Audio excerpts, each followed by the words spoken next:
بسم اللہ الرحمن الرحیم۔ شروع اللہ کے نام سے جو بہت رحم کرنے والا ہے۔ Subscribe to my channel. آج کی نصیحت: جب تم میں سے کوئی شخص کو جمائی لے تو اس کو اپنا ہاتھ منہ پر رکھ لینا چاہیے، کیونکہ کھلے منہ میں شیطان داخل ہو جاتا ہے۔ جس بندے نے لا الہ الا اللہ صرف اللہ تعالیٰ کی رضامندی حاصل کرنے کے لیے کہا، قیامت کے دن اس پر جہنم کی آگ حرام ہوگی۔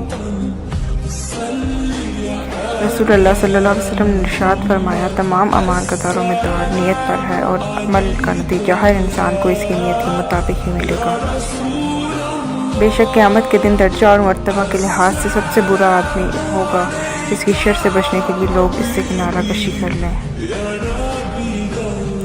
منافق کی علامتیں 3 ہیں: جب بات کرے جھوٹ بولے، جب وعدہ کرے اس کے خلاف کرے، اور جب اس کو امین بنایا جائے تو خیانت کرے۔ چینل کو سبسکرائب کرنا مت بھولیں۔